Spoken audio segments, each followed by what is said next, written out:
Hello everyone, my name is Ian, you're watching Big Rock Moto. Thank you so much for tuning in today.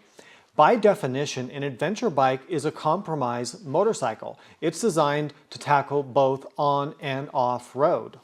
This style of riding with mixed terrain on one motorcycle has presented an enormous challenge to tire manufacturers to try to design tires that work well both on the highway and in the dirt.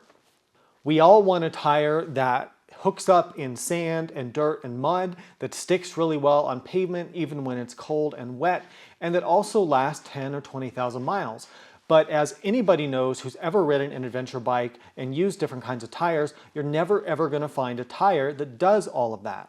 With the rise of adventure bikes in the past 20 years, there's been a huge expansion in the amount of tires available, which is a great thing for us as riders. When I first started adventure riding way back around the year 2000, street-focused riders would use something like a Metzeler Tourance, and dirt-focused riders or people who wanted to go in the dirt pretty much were stuck with something like a Continental TKC 80.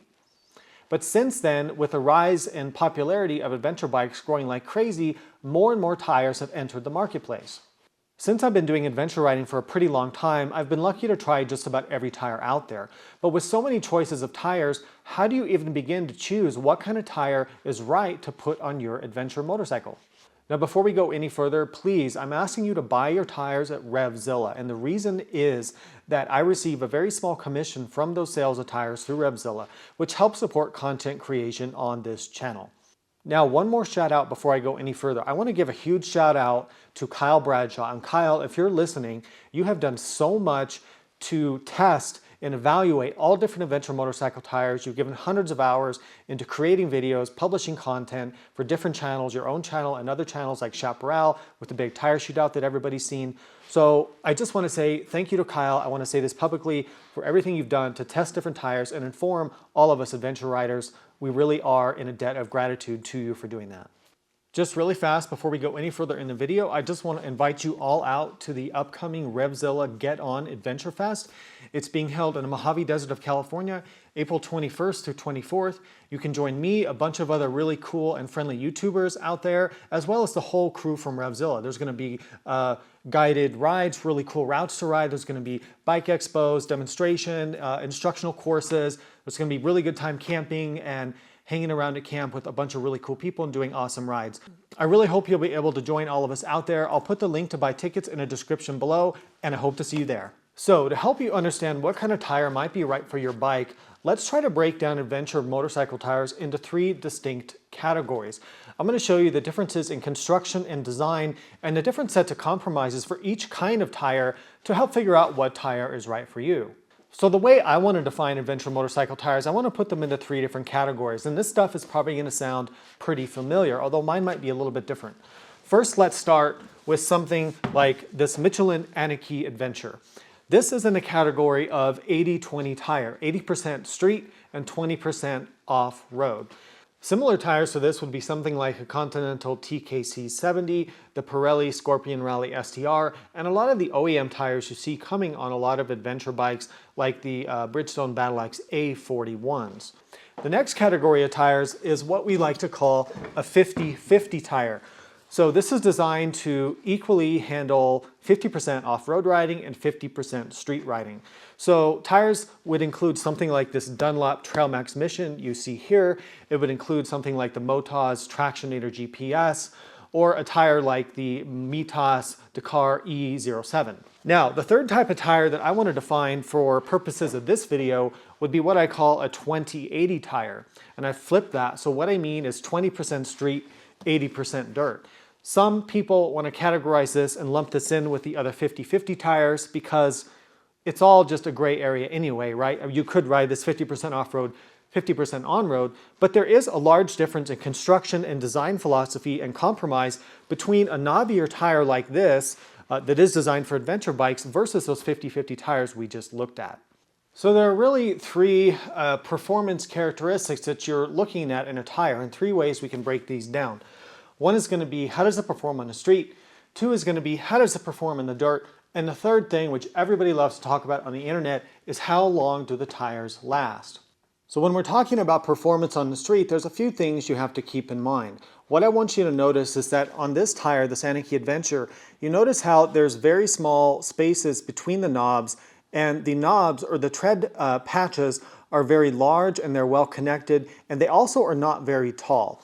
As opposed to this tire here, this MOJAVE REVZILLA Adventure tire, you have very large spaces between the knobs and you have very tall knobs. It's a very different kind of design.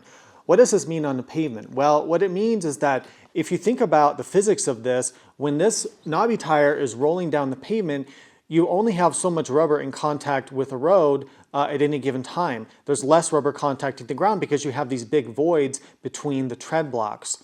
On a tire like this, you have a lot more rubber in contact with the ground.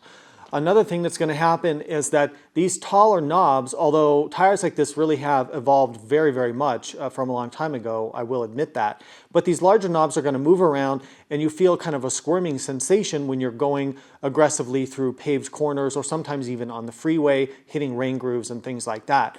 Whereas a shorter tread block like this is not going to have that squirmy kind of loose feeling.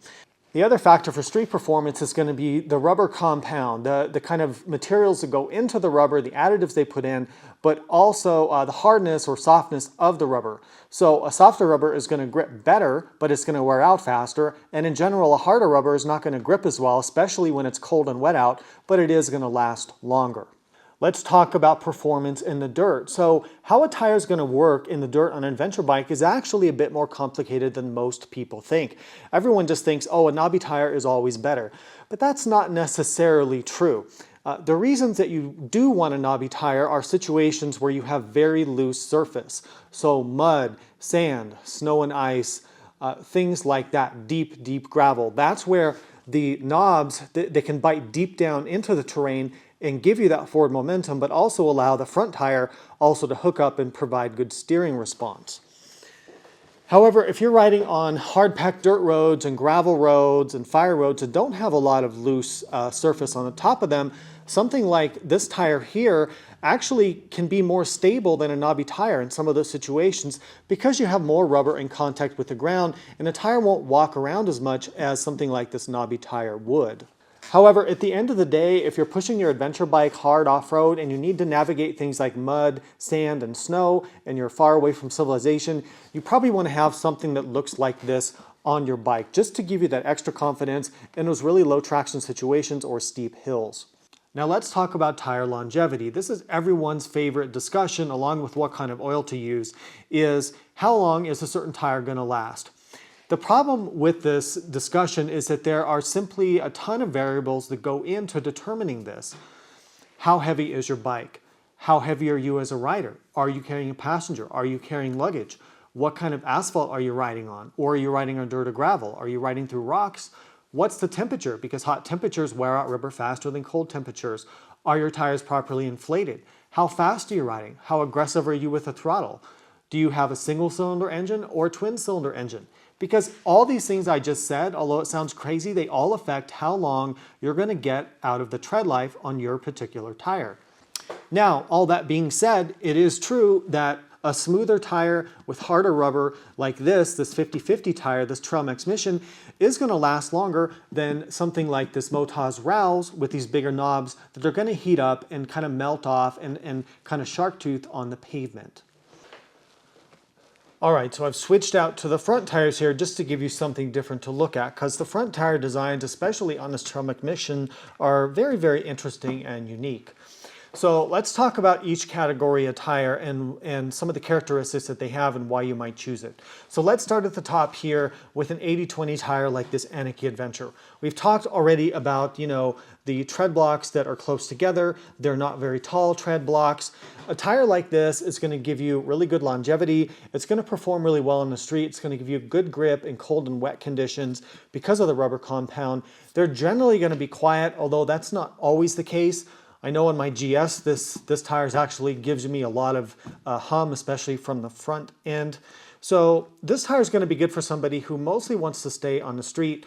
On hard-packed gravel and dirt roads, they're going to be okay. They're going to work pretty well in that. But if you start getting into sand, rocks, mud, anything loose, And also the heavier your bike is and the more stuff you're carrying and the steeper the terrain is, the more this kind of tire, you're going to lose confidence really, really quickly with this.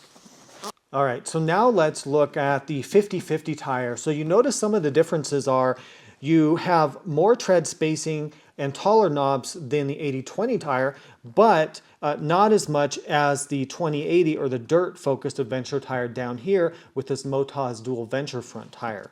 So really this 50-50 tire is going to split the difference between the more street-oriented tire and the more dirt-oriented tire. And for that reason, a lot of adventure riders will choose a tire like this, including myself, for a lot of our adventure rides because we still want pretty good confidence-inspiring handling and smooth riding on the pavement, but we still want to be able to tackle some decently difficult off-road terrain.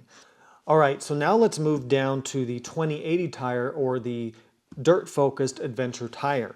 Again, we've covered this before, but you notice that tread blocks are big and tall knobs. They're spaced far apart. So this allows the tire to bite into those softer surfaces to give you good steering response and give you good traction in steep terrain and in loose terrain. Now on the highway, a knobby tire like this is going to be noisier. It's going to tend to wear out faster, and in some cases wear out dramatically faster depending on the temperatures. In really, really hot weather, on a heavy bike, I've been able to wear out a tire like this, especially on the front, very, very, very fast, just because of the way that the large, tall knobs will want to tend to have cupping or leading edge wear or shark tooth wear, whatever you want to call it, but I'll put a picture of that here. So the reason you would choose a knobby tire like this is if you spend most of the time on your adventure or dual sport bike off the pavement and you really prioritize that off-pavement traction and you're willing to sacrifice some of that on-road smoothness and the longevity. Now, as I start to wrap up this video, there's a couple outstanding points that I want to make. Why am I not discussing or recommending specific brands or specific models of tires? Well, the reason is that I like all different tires out there, and it's very hard for me to recommend particular tires that I would say these are the best ones or these are the worst ones. There's a lot of really good performing tires, and I don't really have brand loyalty, whether it comes to motorcycles or whether it comes to tires. I like all of them, and sometimes I don't like them either. So what I'd recommend is if you really want to quantify that information and get really good info on sort of how all these stack up and perform, go watch Kyle's videos. Go watch the video he did for Chaparral or his other videos where he really rates all these in a quantifiable scientific way, which I really, really respect. And again, we really owe him a debt of gratitude for doing that. Now, that being said, I will link some of my favorite tires below in the description for each of these categories. So maybe my top 3 80-20 tires, my top 3 50-50 choices, and my top 3 20-80 dirt-focused adventure tires. So I'll put those links in the description below.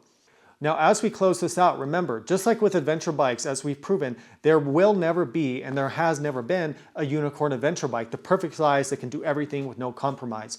And that's the same way with tires. There's no perfect tire that can do everything you want in all different situations. It's simply not possible. So figure out, based on what I've just told you, what set of compromises you're willing to accept, and then choose a tire that fits your budget and it is in stock and available and something that you like.